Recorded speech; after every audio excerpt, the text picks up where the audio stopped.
Today we're going to be installing the sPOD into our 2013 JK Rubicon. Well, let's open up the box, check out all the components we have here. But first we got the instruction manual. Always good to have this along with it. Looks like some accessories package. Looks like the bracket, some terminal connections, zip ties, miscellaneous stuff. We got, looks like here's the actual control unit with the switches. So I just got the 6 rocker switches here. There's the cable. Let's see what else we got here. And it looks like here's the distribution unit. There we go. Alright, let's get everything opened up. Alright, so we have everything unpackaged. Let's take a look through the components and see what we have. So here's going to be the source, right? The power, basically this is the distribution unit that we're going to plug all of our accessories into. There's all of our terminals, the Bosch relays, the whole setup for this is going in the engine compartment. Here's going to be our switches. So this is going to go into the cab. We're going to mount it right about in the middle of the windshield frame on the top side of it. They also give us some additional zip ties, some string tubing, and a few extra spade terminals that we can use for the install. This looks like this is going to be the bracket that we're going to use to mount the switches up into the cab of the Jeep, and the installation instructions. So let's go ahead and get started. Alright, so we're going to start by first dismantling the areas that we're going to need to remove. So the header cover for the windshield right here, we're going to need to take this down. We're going to need to remove the visor, sun visor here. I'm also going to need to remove the grab bar that I have on the front here. This will open up the A-pillar to allow me to run the cables down. And we're also going to need to remove this plastic portion of the side of the dash that allows the cable to run through, and then we're going to be able to feed it through the firewall here. Alright, so first we're going to start with the plastic windshield header cover right here in the center. So we're going to pull down the 2 sun visors and fold them over, move them out of the way. And according to the instructions, it has 4 clip pops in the windshield frame, I guess somewhere spread out maybe through here, but just to basically pull it forward until they unclip. So let's take a look. That's pretty easy. There you go, it's 3 pops, and there's the 4th one. Alright, so that looked pretty simple. So here we go. So we're able to get the top down and the plastic cover down, so we will feed the wires through. Now let's move over to the A-frame. Alright, to remove the sun visor, we're just going to use a T20 Torx bit and just take it to remove the bolts here.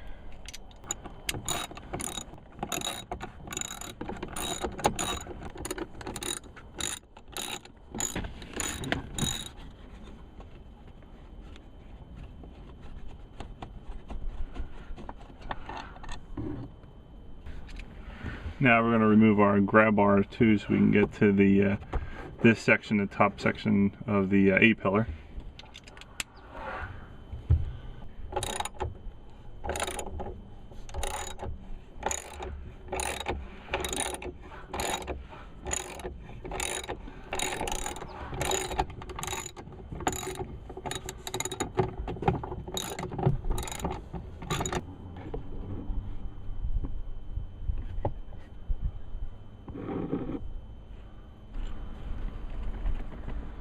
Alright, we're also going to remove the plastic screw right here that's on the bottom portion of the section. These are the plastic ones basically that Jeep will put in there. And this most likely is kind of broken since it just kind of turns and turns. There we go. Let's get some movement. See if we can grab it. There we go. That's it. Now we should be able to pull this down.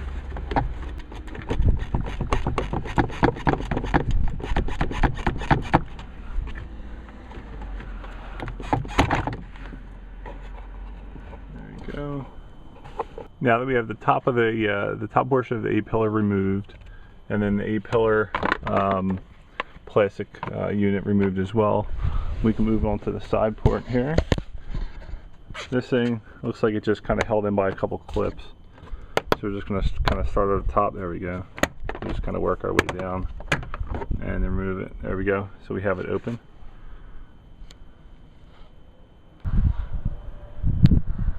Alright, now we have the side cover off here. We're going to be running the cables for the sPOD unit, at least for the rocker switch unit, down through here.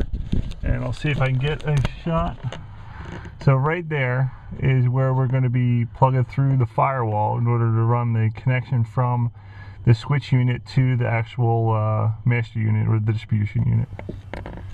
In order to connect the switch box up to the windshield frame, we're going to remove the two bolts here holding this footman's loop in, and we're going to use the mounting bracket provided and then connect it up to the footman's loop. The footman's loop itself is going to remain flush against the frame, and then we're going to put this mounting bracket basically right on top of it.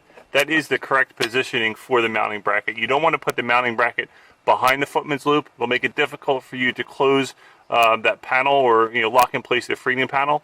You want to make sure that this is in front of the footman's loop right there. So let's get that installed. Alright, so you'll see that we have the mounting bracket for the switch panel installed. It's in front of the footman's loop here. When you install the bolts, don't tighten it down too much yet. Give you some room to play here, because what you're going to want to do is put the molding piece back up, make sure that it fits, and then you also have this hole right here that needs to align with this peg for the molding.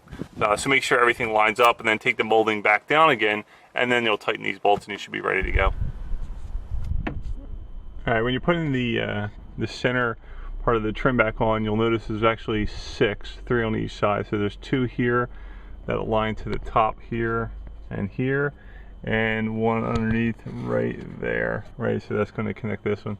So make sure that they all line up when you're putting them back in. So you'll see here the 3 on the right side, passenger side, and here are 3 on the driver's side. So they're all going to line back up and pop back into place when you put the top molding back on. Now they did mention in the instructions that we may need to cut off pieces of the trim here in order to fit the bracket in. So in our case, it looks like we will need to. So you'll see right here, actually it's a little out of focus, but there, right here, we can't push the molding up any further. It's going to run into the clip. So I'm going to mark this off with tape on both sides, and then I'll take a Dremel to it and cut that section out. Okay, you'll see here that I did tape so I can align basically where I want to cut, so it's a little out of focus, but basically, right this area that is exposed will be the sections that are cut off that'll allow the trim piece to fit snugly back into place, and then allow the mount for the switch to go in flush. So let's go ahead and cut that piece out. So basically what I'm going to do before I do that, I'm going to show you. So you'll see here the wires are connected. I'll need to disconnect this, and I'll figure that out where I can. Let me see here. I look like they're just taped on. Yeah, that's all it is. So there's the plastic grommets right here. There we go. I'm just going to remove all 3 of these, and there goes the cover. So here's the top molding section of our Jeep by the windshield. This area that's exposed, the black that's exposed, the areas that we're going to cut. And I'll post the measurements up that I went with on the video so you can see it. But let's get to it. You can either use a cutoff tool. In my case, I'm just going to use a Dremel just for a little bit cleaner cut, and then clean up the areas where it cut off. So let's get to it.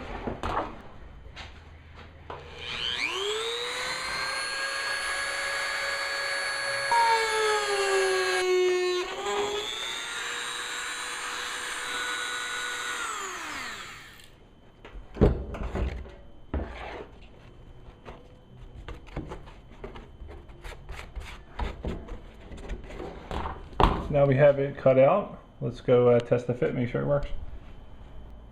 Alright, so we got our top header back in place. Fitted up the cables down the back. We've already lined up the clips, and we're ready to get this back in. Make sure we can connect, and it looks good. Alright, so you see we're able to get flush with the top of the windshield, and then able to fit in with the brackets there and there. Alright, so we had to remove the tape and then continue on. Alright, so here's the sPOD control unit. I just ran the wire behind the uppermost molding here, and I ran it behind. You'll notice right here, this is the sPOD cable, right? And this is the cable that runs to the rear view mirror. I ran it behind here just so I can follow it along and run it back behind, and then underneath here so we get a cleaner fit when running it through. If we wanted to cross, we're going to be running into kind of the upper section here, and I wanted to leave that molding open because you'll notice it's got some of the flange pieces right there that might connect up to this plastic piece or this metal piece of the frame. All right. So what we're going to do now is, so these holes right here are going to line up with the mount holes. You'll see it right there, and we're just going to screw them in with the 2 screws that are provided. Okay, so we got our switch panel all mounted up. We tightened down the screws on both sides. You'll see it actually fits in quite nicely. It's nice and snug and flush. It comes up to the molding pretty nice. I wanted to show you before I put the rest of the molding back on where I ran the cable. So there's basically a total of like 7 or so zip ties I'll show you here. And I just followed the existing cable that runs from the rear view mirror all the way down. So there's 1, 2, 3, 4, 5, 6, and then 1 down there. Right here, here you go, and 7. So you can follow that. I think that works best. Actually, as long as we, allow the cables to clear, you'll see here where the mounts are. We got a lot of glare there. Let's flip it over. There we go. So mount right here, and then this is the plastic mount. Remember, we took out that bottom piece, so that's going to clip in there. So we just need to make sure that they're free.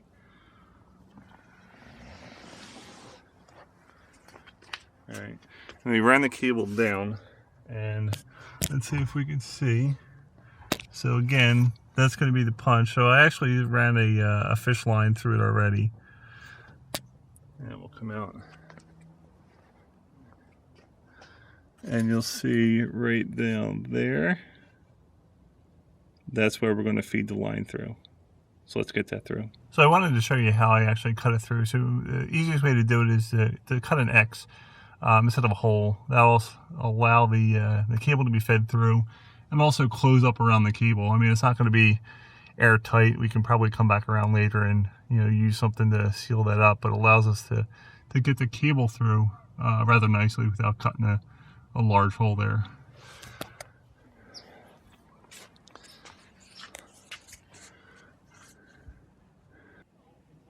Alright, so that's what the cable looks like when it's coming through the firewall. I just wanted to leave it there at this point, and then we're going to work on the actual power distribution unit. We'll get that mounted up before we connect the cables. Now we want to install the base for the source, the power distribution unit in the engine compartment. So right behind the washer fluid container, this piece, I don't know what this is called, but basically we need to remove 2 bolts, or remove 1 bolt here on the top right hand side, and we're going to loosen the bottom bolt here. This will allow us to slide the base onto it, and then we can tighten it back up. So you're going to use a 8mm ratchet for this.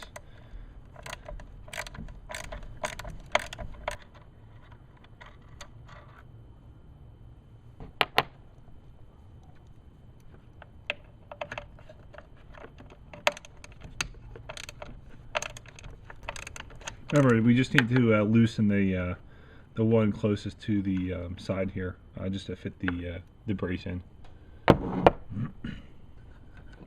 Now we have our sPOD distribution unit. We can slide this down onto the first bolt, like so.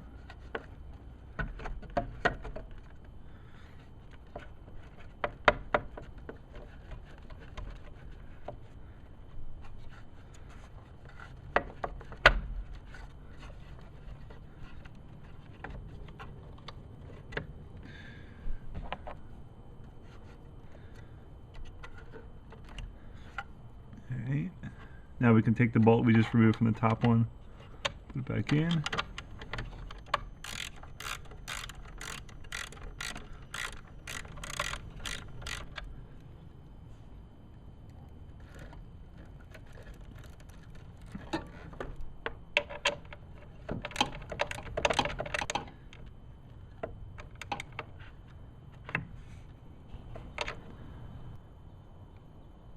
Now that we have the SPOD base mounted up, we're going to run the power leads, the positive and negative leads. I'm going to try and run it on the outermost part of the engine compartment as it possibly can. So down here, up through here, through the back where the main line runs, and then all the way across to the positive and negative terminals on the battery. So we're going to pop off the cover here.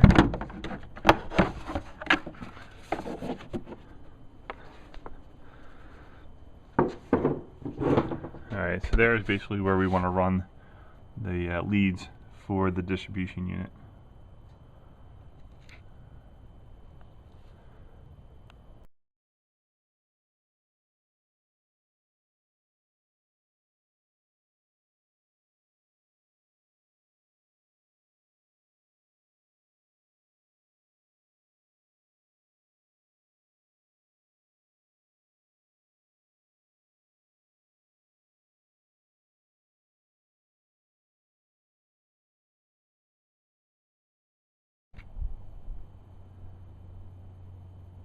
We've run the negative lead up and underneath the shield here, but in order to get the positive lead with the circuit breaker through it as well, we're going to need to take apart the circuit, basically the housing here,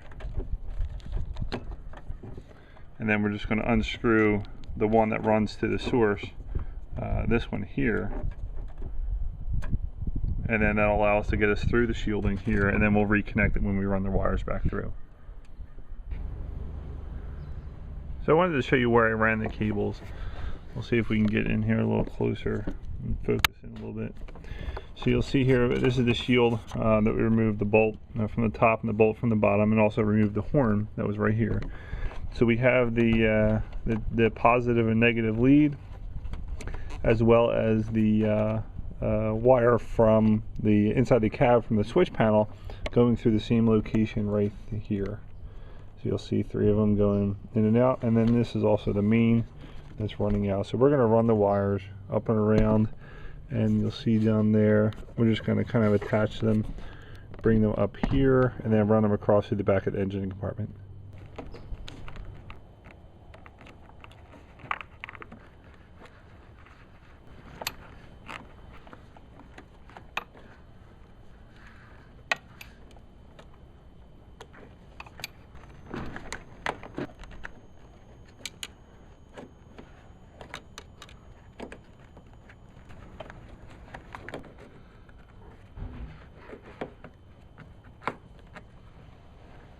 Now that we have our leads run through the rear of the engine compartment, we're going to reconnect our positive lead to the breaker.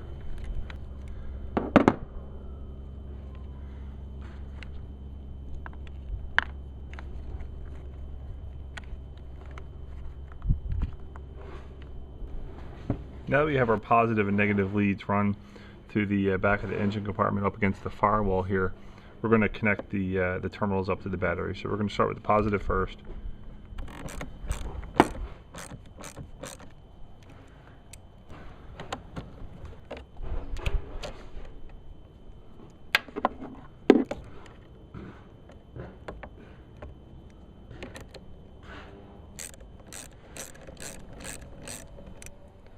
Once the source is mounted and in place, remember you'll need to take the line in the connector that runs from the switch in the cab to the power distribution unit.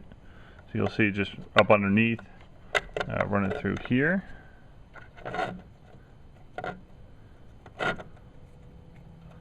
And then just connect it in place. Now that we have everything cabled up, I just wanted to give a quick walkthrough to show you where I ran the cables. So there's the head unit. You'll see the cables. See if I can focus this in some. Now the cables run there, behind the shield, out there. Down and around, they're going to connect with the cable that's coming out of the cabin and running up to the distribution unit, and then they continue up here and then through the back right there, and then all the way around, and then we run it to the terminals for the battery. So I wanted to show you where all the zip ties were. I might have overdone it with the zip ties, but I wanted to make sure everything was secure and locked in. Now that we've started our engine to set the source system, now we're going to test to make sure each of the different connections work. So right now, this is just a simple tester. And you'll see I'm connected to positive. All of these are going to be off. Now we'll start on switch 1. Switch 1 is going to be the leftmost switch on the switchboard up in the cabin. So we'll test that first. So the light on the rocker switch went on, and we'll test this here, and you'll see the light goes on. You'll see it for number 2. We did not turn it on, no light.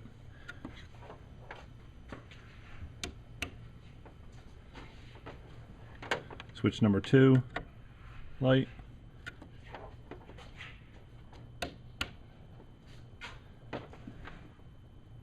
Switch number 3, light.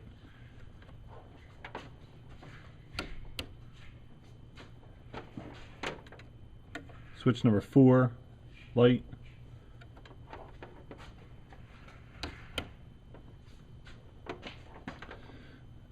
Switch number 5, light.